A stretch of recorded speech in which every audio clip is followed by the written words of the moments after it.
1. The Antonine Plague.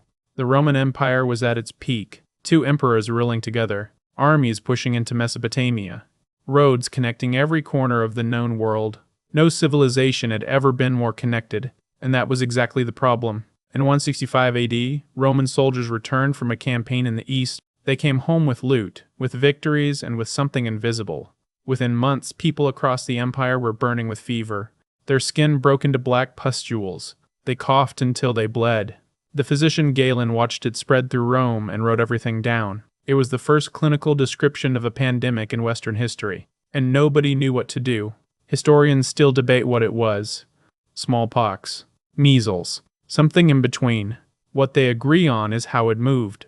Roman roads, the greatest infrastructure achievement of the ancient world, became delivery routes for death. A soldier marched from Syria to Gaul. A merchant sailed from Alexandria to Ostia. A tax collector moved city to city without stopping. The same roads that built the empire dismantled its population. At its peak, 2,000 people died per day in Rome alone. Over 15 years, an estimated 5 million were dead. The military ran short of men. Tax revenues collapsed. Emperor Marcus Aurelius died during the outbreak, possibly from the plague itself. The empire never quite recovered its former strength. It had built the perfect machine for spreading a disease it had no name for. 2. The Plague of Justinian. Justinian wanted to rebuild Rome. He had the money, the military, and the ambition.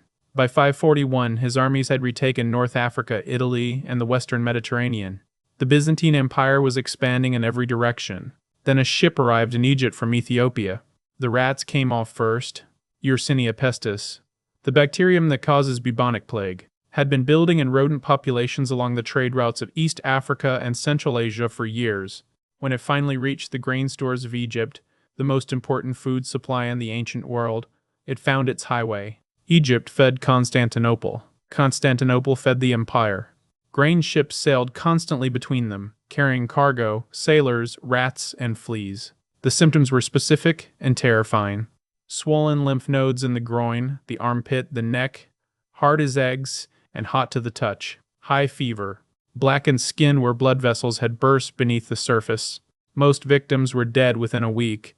In Constantinople, historian Procopius reported 10,000 dying per day. Justinian himself caught it and survived, one of the few. The plague returned again and again for 2 centuries. Every time it faded, a new wave arrived. The empire lost an estimated 25 to 50 million people across its cycles. The Great Reconquest stalled. Provinces went undefended. Tax rolls emptied. Arab armies, largely untouched by the worst waves, swept in and seized the richest territories Justinian had spent his life reclaiming. One ship from Ethiopia ended 6 centuries of Roman ambition. 3. The Black Death. They called it the Great Mortality because they had no word yet for what was happening. It began on the Silk Road. Somewhere in Central Asia, possibly in the 1330s, a strain of bubonic plague jumped from rodents into human populations. Along the trade routes connecting China to the Black Sea, by 1346, it had reached the Crimean port of Kaffa, where Mongol forces besieging the city began dying in enormous numbers. According to one account, they catapulted infected corpses over the city walls. Genoese merchants inside fled by ship. They carried the plague to Sicily, then Genoa, then Marseille. Europe had no immunity. It had never seen this. The bacterium attacked the lymph nodes, the lungs, the blood. Bubonic, pneumonic, septicemic, 3 forms, 3 ways to die. The pneumonic form spread through breath alone. In tightly packed medieval cities, in churches filled with the sick and the dying, it moved like fire in dry grass. Half of Europe died in 4 years, somewhere between 30 and 60% of the entire population. Florence lost 60% of its people. Venice watched gondoliers pile bodies into boats because there was no more room in the churchyards. In one French village, a single friar survived to record what had happened to everyone else. The social order broke. Priests refused last rites. Doctors refused to enter homes. Landlords died without heirs, and serfs walked off the land nobody owned anymore. The labor shortage gave peasants bargaining power for the first time in history. The church, which had promised divine protection and delivered none, lost authority it never fully regained. The Black Death did not just kill people. It ended a world and forced a new one to begin. 4. Smallpox in the Americas. Hernán Cortés landed in Mexico with 500 men. He was outnumbered by millions. The Aztec Empire controlled a population historians estimate at 25 million people. His army was a fraction of a fraction. What Cortez had that the Aztecs did not was a disease they had never encountered in their entire history of human existence. Smallpox arrived with a single sick soldier in 1520. It spread into a population with zero immunity. The variola virus killed between 25 and 50% of everyone it reached. In isolated communities with no prior exposure, the death rate climbed closer to 90. The Aztec emperor Cuitlahuac, the man who had just driven the Spanish out of Tenochtitlan, died of smallpox before he could consolidate his defense. His successor died months later, also of smallpox. Entire villages collapsed before a single Spanish soldier arrived. Communities lost the elders who held knowledge, the warriors who held weapons, the farmers who fed everyone. The infrastructure of an empire built to resist conquest disintegrated from the inside while the conquerors waited at its borders. Smallpox did not stop at the Aztec Empire. It outran every explorer who carried it.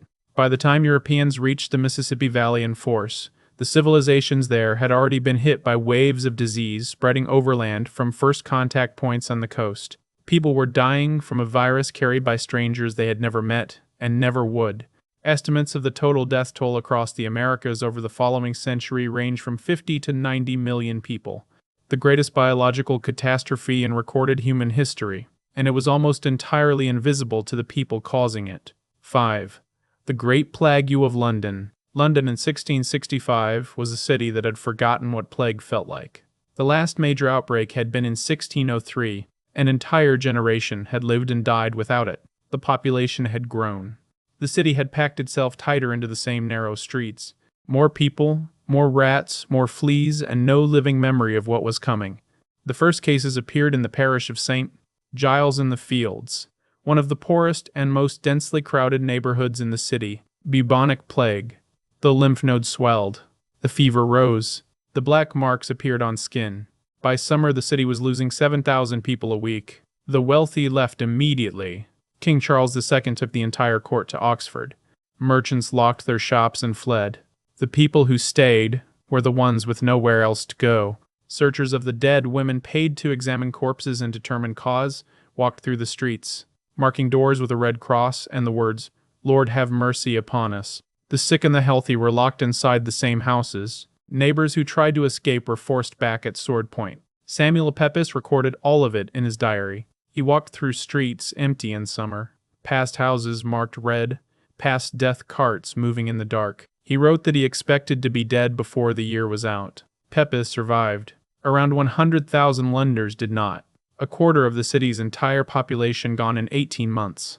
The plague ended not because anyone stopped it, but because enough people had died or fled that the chain of transmission finally broke. London rebuilt, but the experience shifted how authorities thought about disease forever. Officials began tracking cases by location, by neighborhood, by proximity. The seeds of modern epidemiology planted in a city counting its dead by candlelight. 6. The Spanish flu. It did not start in Spain. Spain just reported it honestly. The first documented cases appeared in Camp Funston, Kansas in March 1918. American soldiers were mobilizing for the final push in World War I. Hundreds of men fell sick within days. The military moved them anyway. 6 soldiers were shipped across the country to other bases, then across the Atlantic to France.